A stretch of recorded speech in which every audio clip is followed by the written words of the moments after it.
Here we are at the Hive, recording live in November 2025. We are really focusing on the state of men's health. And today, in our pre-segment, I want to allow Mr. LP with the Hive Houston to tell us what his state of men's health is culturally, career, relationship, and more importantly, community. Now, first off, I appreciate you allowing me to be on the show.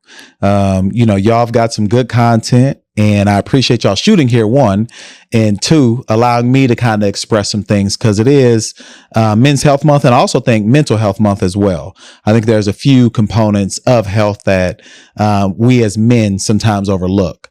I think we're so focused on the outward physical appearance, how we feel each day, that we don't consider things that may be impacting our mental health as well. So happy to have this conversation, and we can run through some questions and go from there. I love it. I love it.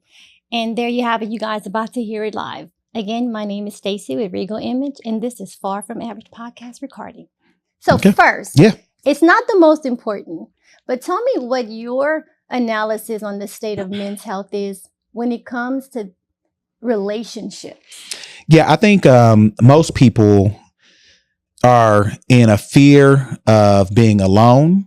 So at least as men are concerned, sometimes we chase things or we're more involved or obsessed about running down people in our lives that may fill a gap for us. Oftentimes, I think both men and women, we're in spaces where you're scarcity, you've got lack, you're concerned about what may be happening next. And with the economy, you're always like, all right, well, how can we mutually benefit each other? So men, if we're looking at the state of men's health, a lot of in the relationship terms is we're just trying to find people to fill space. A lot of times, maybe the relationships aren't as fulfilling.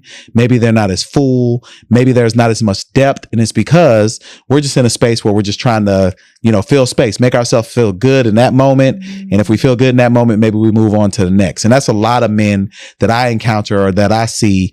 Oftentimes, that's kind of where they land. You know what? You made a very, very strong point when you said space. Yep. Sometimes that space is not always available for a relationship.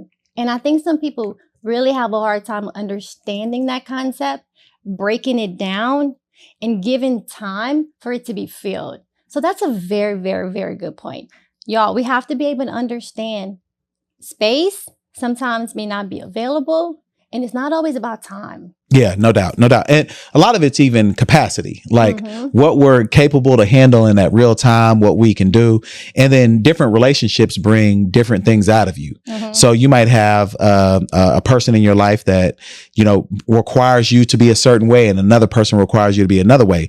So that space and that time that you give those individuals, that can be draining, that can be taxing, that can, wear you down as an individual. But all the while, those human connections are really important. So I always encourage men to, hey, get out, try to find people that you are interested in, have those conversations. Don't always look at them as partners. Look at that as just engagement at that moment. And then from there, you may determine that someone's more of a fit for you at that time. I got you. And I can genuinely say that when it comes to men, our Black men, when it comes to relationships, I think they have different types of relationships. And I know sometimes there might be a juggle balancing those different types of relationships. So what word of advice would you give our culture in regards to Black men in the state of their health when they're juggling relationships? Yeah, I think health just in general, getting into a relationship healthy is probably paramount. Correct. Because a lot of us have a chronic condition or two that they're dealing with, and you bring that into a relationship, that young lady, if that's what you're into, will also have to deal with that chronic condition. So I always tell men, take care of yourself first. Perfect. If you don't take care of yourself first, then you won't be able to take care of a partner. So that's one of the first pieces of advice I would give. And then secondly, you also need to be comfortable with any of the challenges that your partner may have. Because, as we age, our bodies change, the health status of us change. You need to be able to be comfortable with that environment also, especially if you want something that's more of a long-term partnership. I love that. I love that. And to the ladies, you all have to be able to understand and recognize when there's not a healthy relationship with somebody based on them happening with themselves, as well as with family and friends. And that's when it comes to, more importantly, because you got to have strong foundations. Absolutely. Especially when you're in a relationship. Absolutely. So I hope you guys are listening and taking some very good advice from live recording podcasts. And this is on the spot recording. So now, with that being said, community and career, the state of men's health with them balancing, now that we've covered a relationship, their career and community. What do you think the state of men's health is in those areas? Yeah, I think a lot of men, we don't always find a sense of community that can support our health. Because it's difficult for a man to bring to other men a challenge with their health. You know, that's just not, at least in the Black community, my community, I would say that it's more difficult to have a conversation about, hey, did you get your prostate checked? You know, now we can see in the media prominent Black male figures who have had health conditions that have taken them out. But even still, it's more difficult for men to understand that, hey, just a little ounce of prevention may have stopped what happened there. So what I encourage men also is to have the conversation. Hey, I'm 45. I'm due for a prostate exam.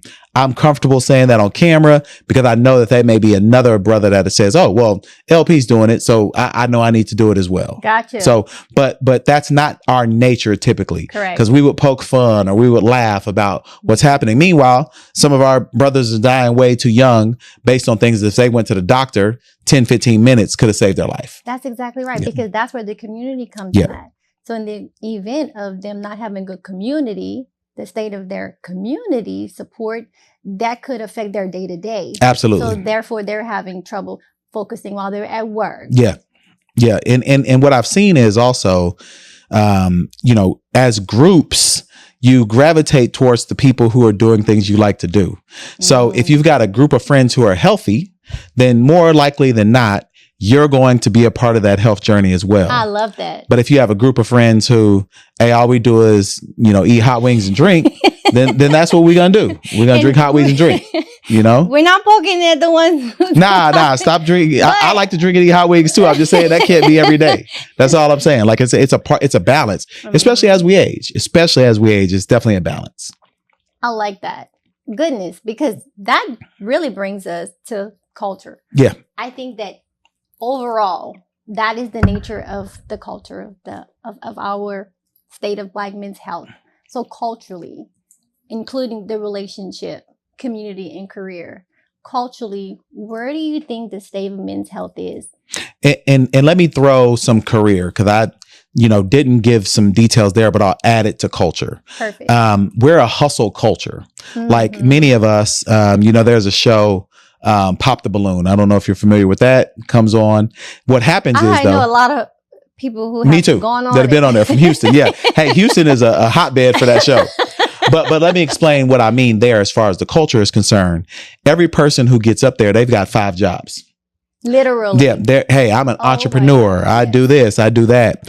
And then the men, intrinsically, we understand that our access to women, or the proximity to women, often is built on what we have as resources.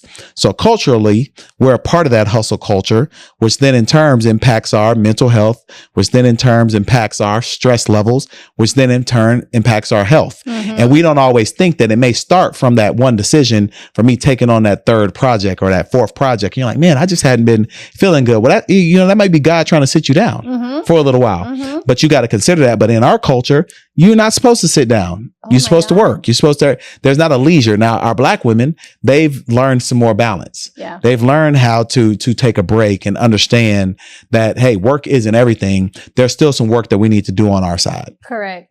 That is an overall perspective that is very attractive to both male and female. No doubt. Yeah. African American, as far as, health wise. Yeah. Because again, it's really about focusing on what you're recognizing in someone else and being able to not so much always accommodate, but give that space for them to be able to grow, develop, and balance. Because you're right, 5 different hats. Yeah. It's almost the it's almost expected. Yeah. It's we're definitely of the like generation that it may require you to do multiple things just based on inflation and the cost of living and how we're set up now in 2025 based on how we may have been in 2005. Correct. Like the world has definitely adjusted based on, so those expectations of our women counterparts are different also.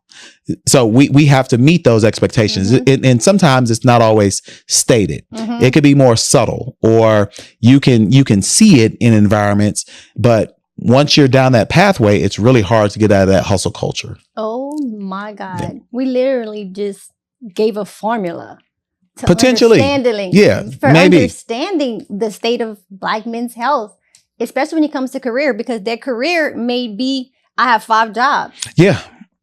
I mean, now personally, I have 5 jobs right now, being in the hive and, I've got an investment management firm, those are the 2 main things that I do. But in that, there's a lot of responsibility, not to mention that you want to see the family, you want to see the kids, you want to do those things. But the environment leads to, if you're in the accumulation phase of life, which I feel like I am, you have to get it during this period of time for the rest. But when does that accumulation phase end? And that's what, at least our brown brothers and sisters, that I want us to learn, that at some point it does have to end. And you got to get to that space at some point. My gosh, that's really a real formula that we can incorporate into our day-to-day to have a better understanding of how to be supportive, as well as be aware of what somebody else may be invested in or a part of, or should I say a founder of. Yeah, no doubt. That's really a congratulatory moment for y'all. No. And I don't think Black men get enough credit these days. Like, I'm just going to genuinely say that culturally, you guys are doing it. Yeah. Respectfully, you guys are doing it. And I recently read a diagram based on individuals who migrate from other countries into America.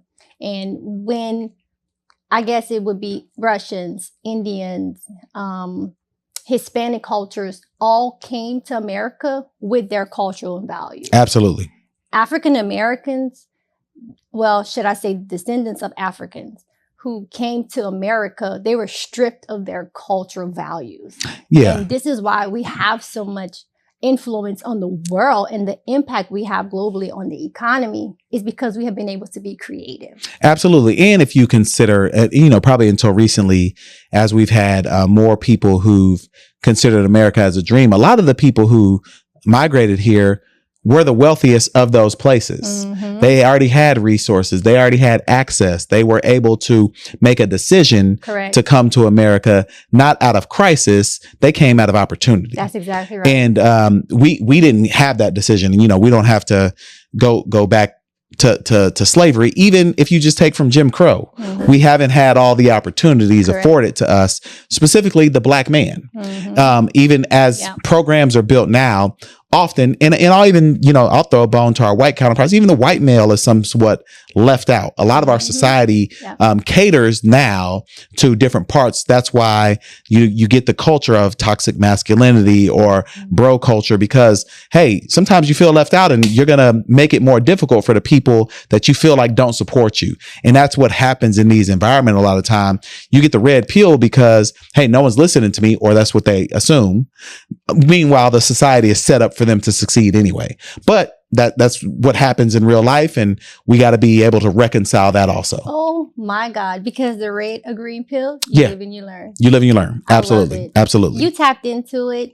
I value it. It is very much appreciated. And from a female to a male in the state of men's health, and this being the month to recognize it, I want to tell you that you are seen, you are heard, and you should be more recognized. No, I appreciate it. Keep up the good work. No, thank you for letting me come on. I'm on the pre-show, y'all. So go follow this show, Far From Average. This is a phenomenal show. They've got some great things coming. I encourage them to continue down the path, because the more that you do, the more you'll see that you all are filling a gap that people aren't filling. So continue down the path, and I'm excited to see what happens next. We are too. And thank y'all for having this. No, thank you. Always working. It is a pleasure. All right. Thank you. Mr. LP, the Hive Houston, See y'all. Book your times. Until then, Bar for Marriage podcast recording is happening right about now.